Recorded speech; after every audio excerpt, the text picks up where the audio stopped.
વડોદરા શહેરના નવાયાર્ડ વિસ્તારમાં માનસિક અસ્વસ્થ સગીર બાળકી પર બે નરાધમો દ્વારા સામૂહિક દુષ્કર્મની ગંભીર ઘટના સામે આવતા સંસ્કારી નગરીમાં ચકચાર મચી ગઈ છે। ઘટનાની જાણ થતાં જ ફતેગંજ પોલીસ મથકે આઈપીસી અને પોક્સો એક્ટ હેઠળ ગુનો દાખલ કરી તાત્કાલિક કાર્યવાહી શરૂ કરી હતી।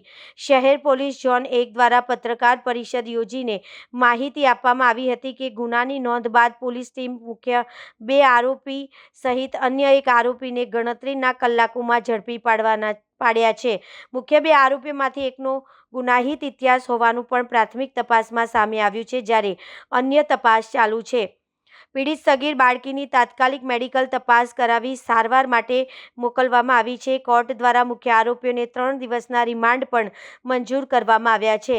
ફતેગંજ પોલીસ દ્વારા ઝડપી અને અસરકારક કાર્યવાહી કરતા હવે આગળની કાનૂની પ્રક્રિયા ગતિમાન કરવામાં આવી છે। ફતેગંજ પોલીસ સ્ટેશનમાં ગઈકાલે તારીખ 8/1/2026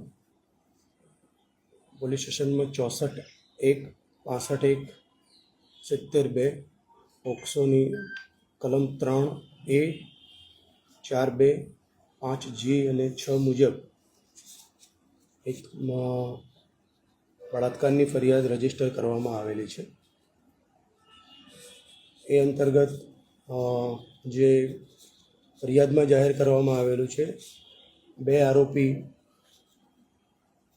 દ્વારા 15 વર્ષની એક સગીરા છે, જે મૂળ ઉત્તર પ્રદેશની છે, અને સગીરા ઉપર આરોપીઓ દ્વારા બળાત્કાર કરવામાં આવેલો। એ બળાત્કાર સંદર્ભે બંને આરોપીને પોલીસ સ્ટેશન દ્વારા શરૂઆતમાં આરોપી નામે હર્ષિત, જેને રાઉન્ડ અપ કરીને બાદમાં એરેસ્ટ કરવામાં આવ્યો, અને પોલીસની વિવિધ જુદી જુદી ટીમો બનાવી અને અન્ય આરોપીને પણ ગણતરીના કલાકમાં ઝડપી પાડી એને પણ મોડેથી એરેસ્ટ કરવામાં આવેલ છે। બંને આરોપી જે છે એમને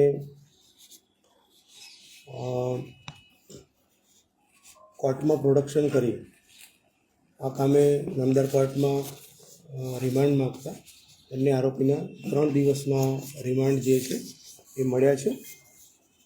અત્યારે હાલ અલગ અલગ વિવિધ દિશામાં તપાસ ચાલુ છે। બંને આરોપી પોલીસ કસ્ટડીમાં છે।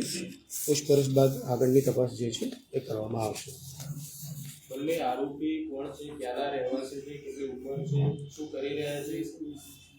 બંને આરોપી જે છે એ નવાયાર્ડના છે, અને બંનેની ઉંમર આશરે 19-20 વર્ષની ઉંમર જે છે એ જણાયેલ છે। અને તપાસ કરતાં બંને આરોપી હાલમાં કોઈ પ્રકારનું પ્રવૃત્તિ અથવા કોઈ પ્રકારનું કાર્ય કરતા હોય કે નોકરી કરતા હોય એવી કોઈ વિગતો પ્રાપ્ત થઈ નથી, પરંતુ બંને આરોપી જે છે એમાંથી એક આરોપી નામે જોન્ટી જે છે એ ગુનાહિત ભૂતકાળ ધરાવે છે। એના વિરુદ્ધમાં 2 ઓફેન્સ પણ રજીસ્ટર થયેલ છે, અને એ જ ગ્રાઉન્ડ જે છે અલગ અલગ બીજા એના આધારે કોર્ટમાં રિમાન્ડ માગીને બંનેના 3 દિવસ રિમાન્ડ મેળવ્યા છે। એમાં જે આરોપી હર્ષિત છે એ સગીરા જે છે એની સાથે થોડા સમયથી પરિચિતમાં હતો એવું તપાસ દરમિયાન મળેલું છે, પરંતુ સગીરા જે છે 15 દિવસ પહેલાં જ એ યુપીથી અહીંયા આવે છે।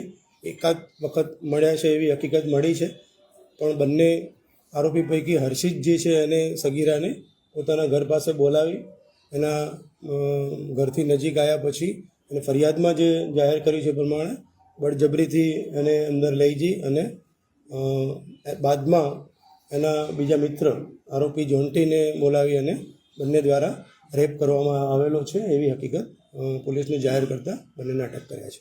કેટલા વાગે બોલાવવામાં આવ્યા હતા? કેટલા જે પરિવારનો આક્ષેપ છે કે 3-4 કલાક રોકી રાખવામાં આવ્યું, તેમાં હકીકત શું છે? અને કોઈને દ્વારા તેમને બહાર નીકળવામાં આવે તેમાં હકીકત શું? બંને આરોપી જે છે ફરિયાદમાં જે જાહેર કર્યું છે સગીરાએ એ પ્રમાણે આશરે 11:30 થી 12 કલાકથી 2:30 થી 3 વાગ્યા સુધી લગભગ 2 થી 3 સાડા 3 કલાક જેટલા સમયગાળા દરમિયાન એને ઘરમાં આ રીતે ગોંધી રાખી અને આ પ્રકારનું કૃત્ય કર્યું છે એવી ફરિયાદમાં જે છે ઉલ્લેખ કરે છે અથવા એવી જાહેરાત કરે છે અને એ દિશામાં જ તપાસ કરી અને પછી સગીરા જે છે એનું મેડિકલ તપાસણી કરાવવા માટેની અત્યારે હાલ પ્રક્રિયા ચાલુ છે.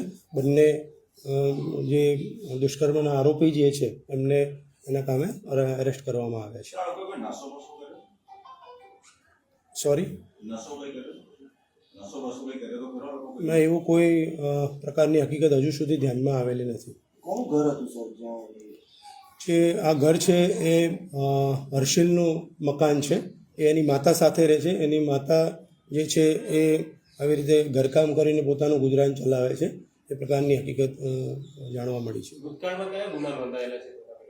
એમાં જે અન્ય આરોપી છે જોન્ટી, એના વિરુદ્ધમાં 294 ખ 323 114 મુજબનો ગુનો નોંધાયો છે. ફતેહગંજમાં જ અન્ય એક BNS 1152 296 351 3 અને 54 મુજબના એવા 2 ઓફેન્સ જે છે જોન્ટી વિરુદ્ધમાં નોંધાયેલા છે. એ પ્રકારની કોઈ જે છે એ ફરિયાદ જે છે એમાંના જે કન્ટેન્ટ છે એ મુજબ અમે તપાસ કરી રહ્યા છીએ.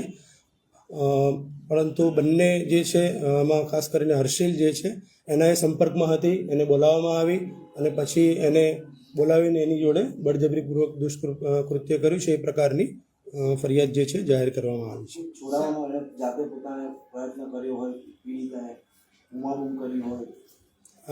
એ પ્રકારના કોઈ ફરિયાદમાં એવી જાહેરાત કરી નથી, પણ એ વધુ તપાસનો વિષય છે. આગળ ઊંડાણપૂર્વક તપાસ કરીશું. સ્વતંત્ર સાહેદોના નિવેદન અથવા આજુબાજુથી જે કોઈ અમને સાહેદો મળે છે એમના નિવેદન જે છે એ નોંધી અને આ બાબતે આગળની કાર્યવાહી કરીશું.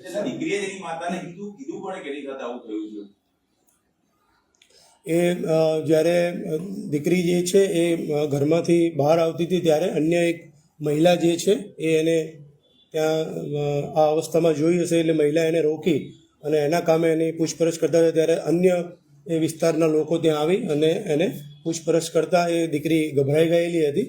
ત્યારબાદ એને પોલીસ સ્ટેશન લઈ જવામાં આવી અને પછી એની માતા અને એના પિતાને બોલાવીને ઊંડાણપૂર્વક પૂછપરછ કરી. એના અંતે એ દીકરીએ એની સાથે આ પ્રકારનું કૃત્ય થયું છે એવી જાહેરાત કરતાં FIR રજીસ્ટર કરી અને કાર્યવાહી કરેલી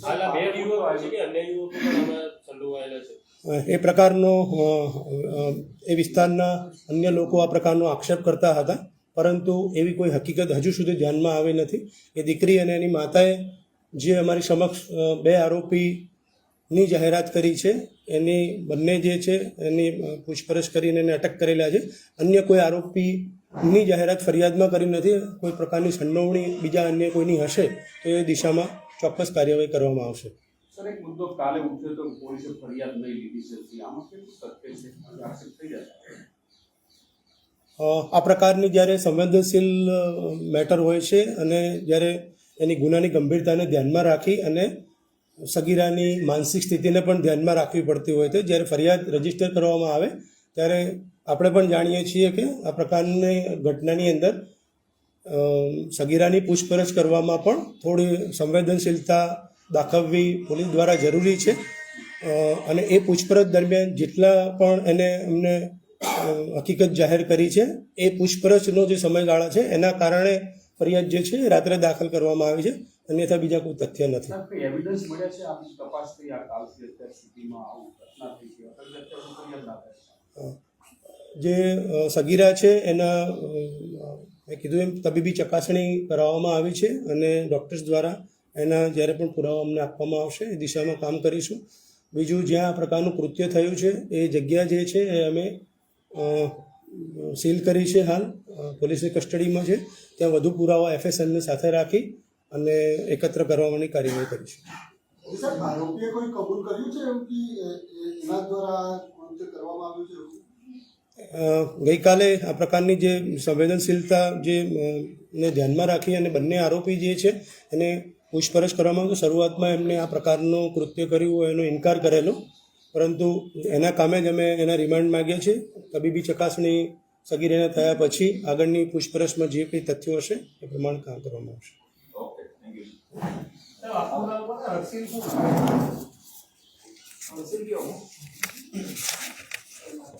આરોપીને આપવામાં આવતું